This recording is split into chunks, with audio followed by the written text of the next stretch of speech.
Hey there, and welcome to SI Now. I'm Ryan Aselta, kicking things off this Thursday in the NBA with SI's Rohan Nadkarni. And Rohan, let's get right to it. 2 games last night, 2 games series began last night, tied at 2 games apiece. And this morning, it's the Wizards and the Celtics who find themselves up 3 games to 2. And let's start with the Celtics and Bulls series, Rohan. Hard to believe it was just a week ago. Celtics found themselves down 2 games to none after losses at home. All of a sudden, they're up 3 games to 2 here against Chicago.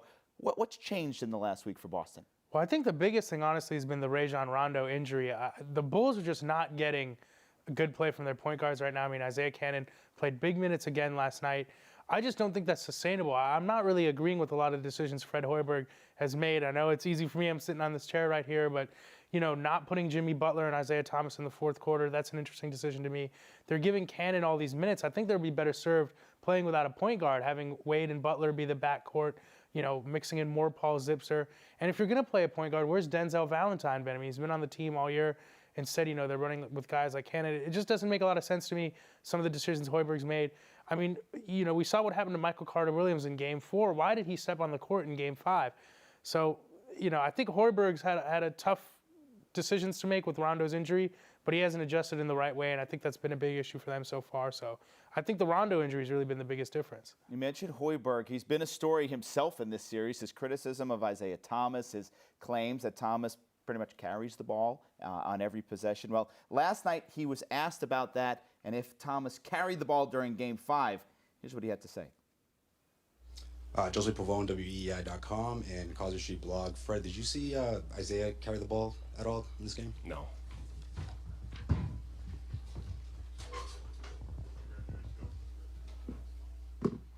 Wow, and that was it, Rohan. Hoiberg clearly frustrated with the line of questioning. Do you think this has been a distraction for his Bulls? I don't think so. I think that was just a Boston radio guy trying to rile him up, and it looks like he got the reaction he wanted.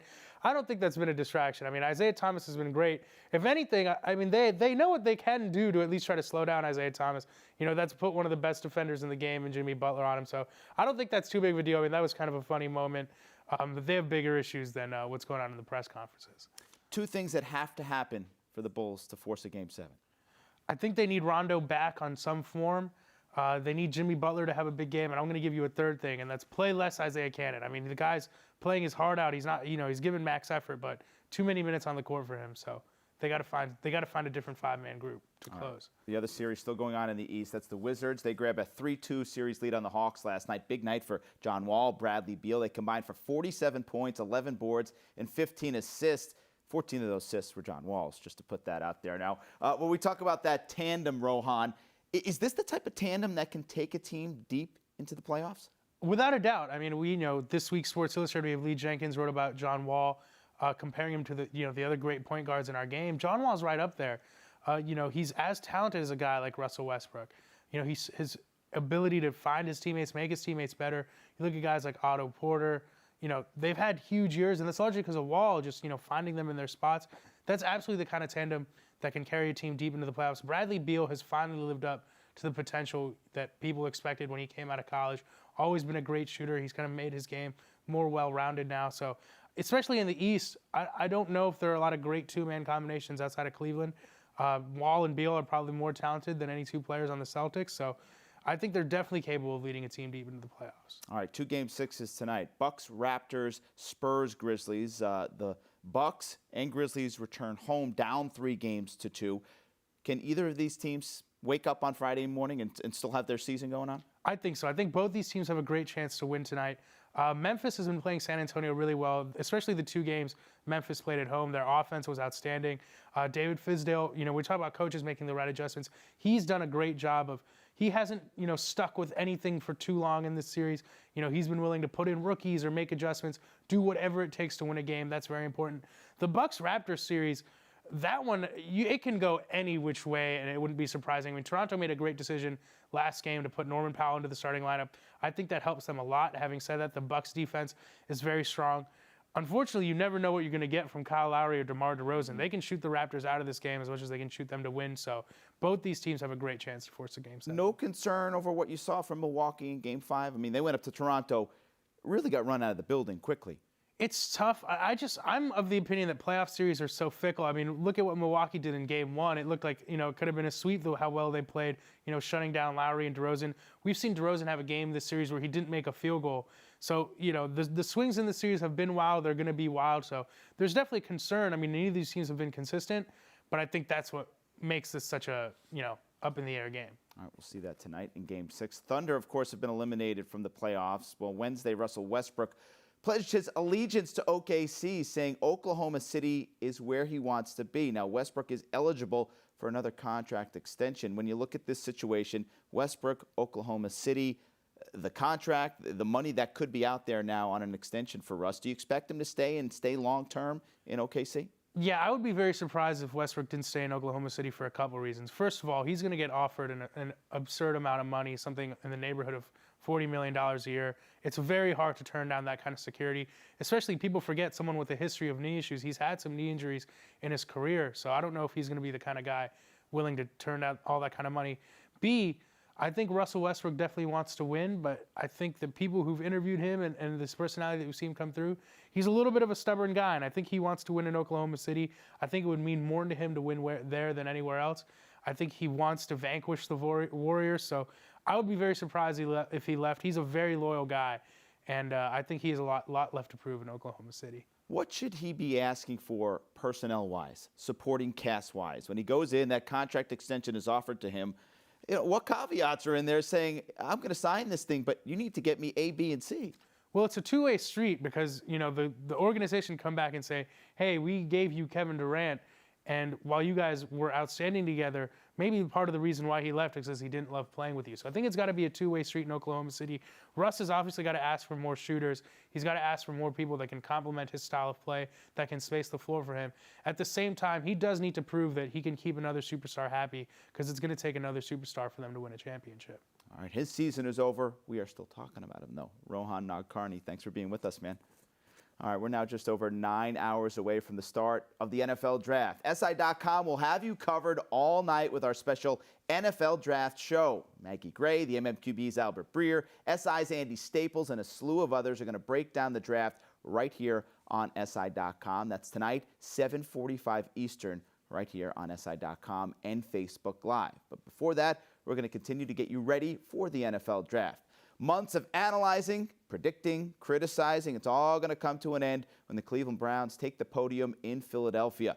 For a look at some of the prospects in this year's draft, our Maggie Gray caught up with the guys from Pro Football Focus, Steve Palazzolo and Mike Renner. Take a look.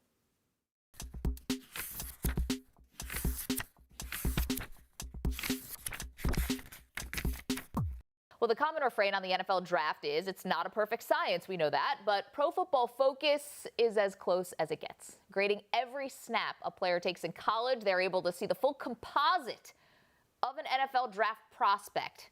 Steve Palazzolo, Mike Renner are both senior analysts for PFF, and they're here with me now. Guys, thanks so much. Let's talk about the QBs first. And Steve, we know you guys have Mitchell Trubisky is the highest ranked quarterback in your system at 13. Deshaun Watson follows at 17. Patrick Mahomes, 29th. Is this class that much worse than last year's class that had quarterbacks go 1-2? I don't know that it's that much worse. It's just that all of these guys come with question marks. They're all talented. They're all very good quarterbacks, and it's going to be about fit. It's going to be about system. I think it very much depends on their situation. That's the thing. The question marks with these quarterbacks are so much, I'd say, larger than the question marks we saw a season ago with Wentz and Goff. And the high-level sort of traits of each of them aren't as high level as we saw from Goff or Wentz. Wentz had the huge arm. Goff had the great accuracy. None of these quarterbacks in this class sort of have that blend of all high-level traits that will translate to the NFL. So there's question marks, and I think the fact that they're all kind of on the same sort of par with each other is also pushing them all down to some degree, in that if you miss on one, you might get another that you like as well. So. Yeah, there's maybe some depth at that position. Let's talk a little bit further down the depth chart. Brad Kaya, Dobbs, and Webb. Any of these other ones, Mike, and any quarterbacks could be a valuable starter? I don't love any of those guys. People want to say who's the next Dak Prescott, who's the next Kirk Cousins. That just doesn't happen every single year. And I think this year is one where it probably won't happen. I don't love any of those guys you mentioned. The one guy I will say in the later rounds, Nathan Peterman, has some accuracy. I know he's only 6 feet tall. I know he doesn't have a big arm, but accuracy will translate to the NFL to some degree. When I look at Kaya, though, I think in the right system, if he's He has like the quick release and short area accuracy in that quote-unquote West Coast offense. Kaya could have some success, but he really struggles under pressure. Okay, let's talk about running backs because there were 0 taken in the first round in 2013 and 2014, but we've seen a little bit of a resurgence since then. In fact, some of the best running backs in the league right now in the last couple years, the Todd Gurley's and Zeke Elliott's, of course. What are the best fits for the top 3 running backs in this draft class? Of course, we have Dalvin Cook, Leonard Fournette, and Christian McCaffrey. Like, where should they go? What would be the best ideal situation for those guys? Yeah, it's a fascinating year because it is a deep running back class. I keep saying this is going to test the NFL. How much do they really value the running back? I think for Fournette, he gets all of this top 5, top 10 type of hype. Get him in a downhill running scheme. If he went to Carolina, and I know Carolina keeps getting linked with Christian McCaffrey, I think Carolina and Fournette in that scheme would be outstanding. Downhill running scheme. McCaffrey just needs a place that can go and just use that versatility. He's basically like a wide receiver running routes out of the backfield. So a team that's going to move him around, play him in the slot, play him out wide. And then Dalvin Cook, I think, can fit pretty much anywhere. I think he's got that big playability and fits many schemes. Yeah, I think you hit the nail on the head there with Dalvin Cook. He's the one guy to where obviously the off-field stuff's going to push him down some draft boards. But if you're a team projecting to the next level with your scheme going from what he ran at Florida State, you're going to feel comfortable with him coming in right away. The other 2 guys you'll have to use in a little different way. You have to be a little more creative with, or have in Fournette's case, a limited sort of scheme that fits him. But I think they all end up going pretty highly when it's all said and done. Okay, I know, Mike, to say you're down on Fournette would be too much of an overstatement. You are not down on Fournette, but you're pretty down, though. I think I'm down. Okay, maybe I would say down. Okay, yeah. You're down on Fournette. Why? What I just mentioned, he's very scheme limited. When I see his vision and his patience, it is not at an NFL level. And that stuff gets sort of swept under the rug because it's hard to measure vision and patience. Is his pacing going to get better? Is he going to be able to find the holes that there were at LSU multiple times? I'm not so sure. 6 of your top 20 prospects in this draft are pass rushers. We know Myles Garrett, expecting him to go number 1 overall. But, Steve, who's the best value in terms of defensive ends?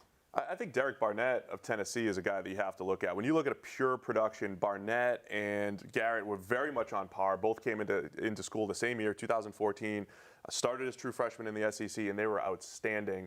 But it's a deep edge rush class. If you throw Hassan Reddick in that mix from Temple, he can do some of that. You have Carl Lawson out of Auburn. One of our favorite players is Jordan Willis out of Kansas State.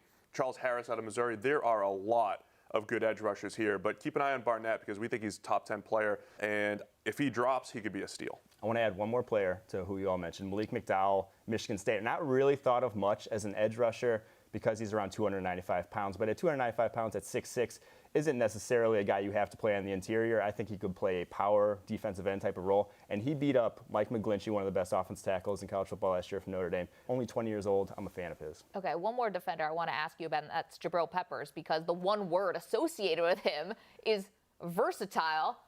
But, Mike, you may not think that he is as versatile as people say.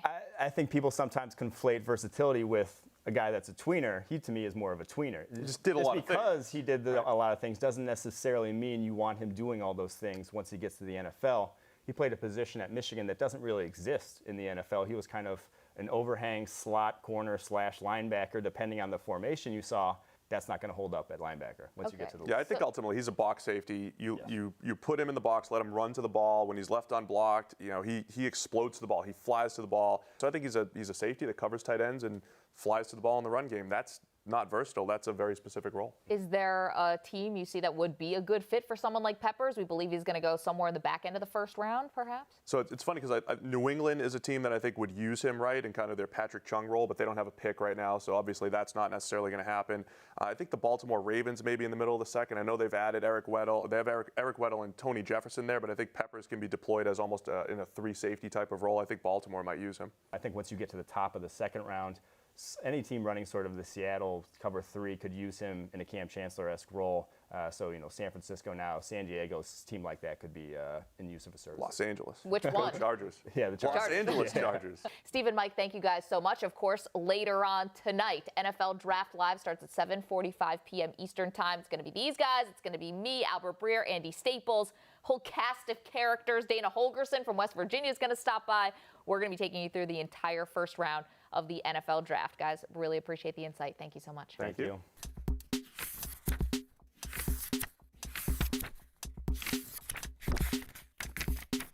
As a Philadelphia native, I'm proud to welcome everyone to the 2017 NFL Draft. Philadelphia will never host a Super Bowl, and the way things are going, they may never host a Super Bowl parade. But this is a big deal, a chance to show America how much this city cares about football. Woo! That's what the I'm talking about!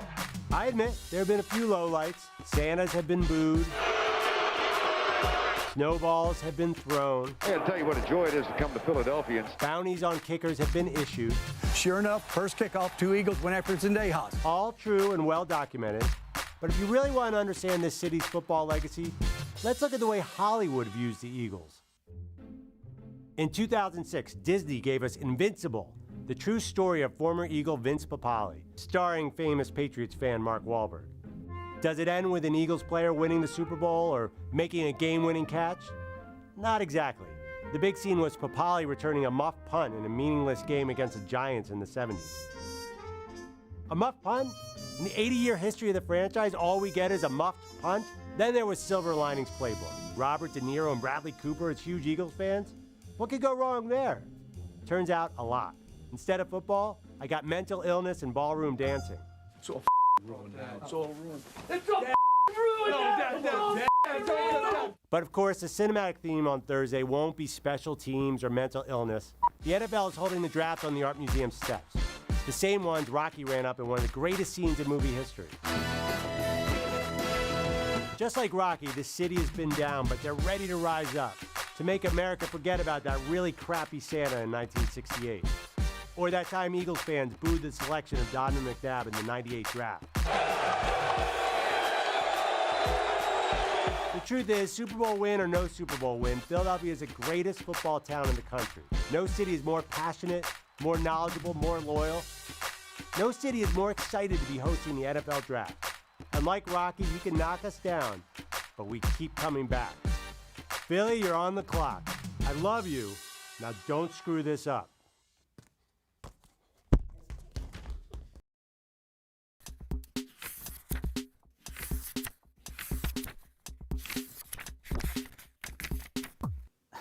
Always good stuff from Mr. Perloff, who is not known for his hands, as we can see.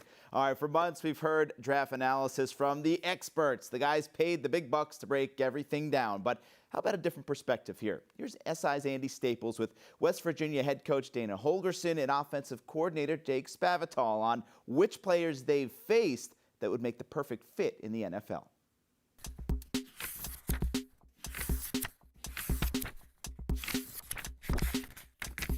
Hi, I'm Andy Staples from Sports Illustrated. I'm here with West Virginia head coach Dana Holgerson, West Virginia offensive coordinator Jake Spavital. And guys, the players that you've seen in the past year, played against, studied, if you're going to bet your life on one of them, who's he going to be? The tight end at Miami. David Njoku, yeah. Well, we played Miami in the bowl game, and I've never seen a guy that's as freaky athletic and can make as many difference-making plays as him.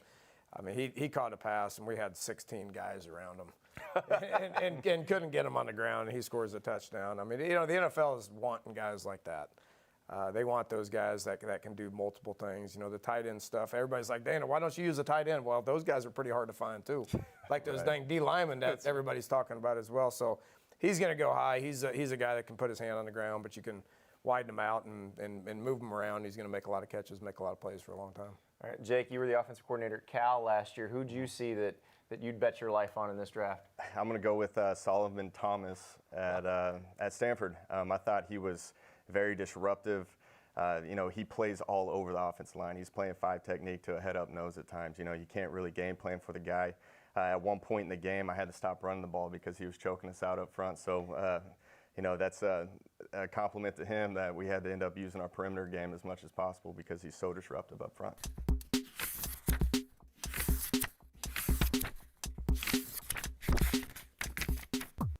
And remember, SI.com is the place to be for tonight's NFL Draft. Our draft show gets underway 7:45 Eastern as the MMQB's Albert Breer joins SI's Maggie Gray and Andy Staples, among others. That's 7:45 Eastern tonight on SI.com. Well, ever wonder what that autographed baseball or mint condition rookie card sitting in your attic is worth? Admit it, if you own a piece of sports memorabilia, you've probably thought about it. Well, recently, Extra Mustard's Tiff Oshinsky caught up with Ken Golden of Golden Auctions to play a little game of What's That Worth?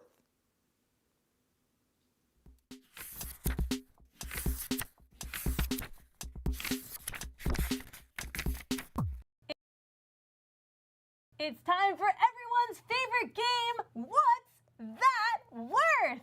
And here to help us with the game is Ken Golden of Golden Auctions. Ken has been in the industry of figuring out how much things cost and auctioning them off for his entire life, basically. And Golden Auctions has been around for 5 years. And you have some really cool items that you guys are auctioning off. So talk about what you guys are auctioning off and what this auction is, how we can find it. Sure. The auction is at goldenauctions.com, and it's the 70th anniversary auction, the official Jackie Robinson 70th anniversary auction, and it benefits the Jackie Robinson Foundation as well. One of the items here we have is a game-used bat. This was game-used in 1952 at the All-Star Game, and it is the only All-Star Game home run that Jackie Robinson ever hit. It is with this bat. Now this one's even a little bit better. Better than that? Better than that. Because this, for everybody who was a Brooklyn fan, they kept saying, wait till next year, wait till next year. This was next year. This is his 1955 World Series game-used bat. It's lot number 1 in the auction. It's the only one that exists. It was game-used by Jackie Robinson when the Dodgers finally beat the New York Yankees in a 7-game World Series in 1955. And how much are these bats going for about? This one we expect to sell for over $350,000, and the All-Star bat we expect to sell for well over $200,000. This is a baseball. It's a 1950 Dodgers team signed ball, and what's interesting is that it was signed by both Jackie Robinson and the man who signed him, Branch Rickey, and it's very unusual for executives to sign a baseball. This hockey puck, you're saying, what is a hockey puck doing in a baseball auction? Well, this is by Willie O'Ree, and this is the first goal ever scored by an African-American hockey player. You know, the guy who credits Jackie Robinson for starting the civil rights movement is the guy who everyone says started the civil rights movement, and that's Martin Luther King. This is a 20-page speech which includes the first time he uttered the phrase, "We shall overcome." And this was a speech he gave in Chicago in 1965. So all of these items and many more are available at goldenauctions.com for bidding up through April 29th. That's amazing. And how much are you expecting the baseball, the puck, and the speech to go for? The puck around $15,000, the baseball around $25,000, and the speech around $400,000 or $500,000. Proceeds benefit the Jackie Robinson Foundation. Which is extremely important. Yes. Now, we have a bunch of very cool items that maybe aren't as cool as these, but in some ways I kind of think they are. So we want you to tell us how much they actually cost or could cost at an auction. And the first one that we're going to start with is the amazing Sports Illustrated football phone that came with subscriptions in the 1980s. Out of the original packaging, $10. In mint condition and original packaging, probably over 100. All right, next we have this shoe autographed by Tim Duncan. It's an all-star shoe. We don't know if it was game worn or not, but let's pretend for right now that it's not game worn. How much? Sure, not game worn, probably about $400. But if it was, probably about 10 times that. Next, we have this random Oakland Raiders pennant signed by Jerry Rice. Signed pennant by Jerry Rice is pretty much going to be the value of the pennant plus the Jerry Rice signature, so about $100. All right, next we have these UFC gloves signed by fighter Frankie Edgar. He is currently number 2 in the world in featherweight, and he was once a former lightweight champion. Horrible penmanship. Horrible penmanship. Does that matter? It does. I'd Really? say about $90, yes. Penmanship matters. Now you have Conor McGregor, then you've got something. So this is a baseball signed by both Lou Brock and Ernie Broglio. Now, they were traded for each other in 1964. It's considered one of the worst trades in Major League Baseball. So this is a unique ball, very rare, one of a kind. Official National League ball, so it would have been signed at least 15 years ago. I would say probably about $125. So next we have a baseball signed by the entire Baltimore Orioles team from 1980 or 1981. We're not exactly sure, but one of the two. If this is an 81 ball with Ripken as a rookie, his first ever year, in this type of condition, you could be looking at $500 plus. This is the 1962 New York Yankees. The entire team assigned it, including Roger Maris, Mickey Mantle, Yogi Berra, Whitey Ford, Joe Pepitone. Except it was bit by a dog. Oh, my Lord. I would say it could have been worth several thousand. However, in this condition, maybe somebody will buy it for $100, but it's, people got to display something, and they just don't want to display it. It's good. It's a good story. It's a good story ball to have and keep. Okay, next we have from 1960, Pittsburgh Pirates, a bunch of fun stuff. We have the World Series program. Inside, we actually have 2 ticket stubs from Game 7 of the World Series. Mazeroski's home run. Also, it was signed by various players' wives, right? Like Bill Mazeroski's wife, Marlene. So, does that add value? That probably detracts the value. Also, a record, because apparently the World Series champions got records. The combination, because of the record, because of the program, which is in nice condition otherwise, and because of the 2 tickets to one of the most famous World Series game in history, I'd probably put this at around $350. So these actually went on Antiques Roadshow, and they actually estimated it at $1,500. They're crazy. That's why those guys are on TV and not doing it. So this is Michael Jordan in his Chicago White Sox card when he played baseball for that brief period of time. Upper Deck made about $15 million of that card. They're probably worth $3. This is an old Buccaneers mascot doll. I mean, from the 1980s, I'm going to say $30, $40. A Mark McGuire Team USA rookie card. Yes, very familiar with him. From 98 to 2002, before the whole steroid scandal came out, if you had this card in perfect condition, it could be several $1,000s. And for this card, if it was graded in a grade of 5, it's probably about $10 to $12. Last but not least, this is a Mickey Mantle baseball signed to Max. Okay, Mickey Mantle baseball in this condition on an American League ball would be about $800 because it's personalized, which detracts. It's probably about a third of that. Well, thank you so much, Ken, for sharing how much all these awesome memorabilia, all this great stuff costs, because I think it's worth, it's priceless, especially my baseball that could have been worth thousands and is now worth nothing. And don't forget to check out the Jackie Robinson auction. Now, one more time, where can we see all the exciting items? Go to goldenauctions.com, that's GOLDIN auctions.com, and the auction is live through April 29th to benefit the Jackie Robinson Foundation.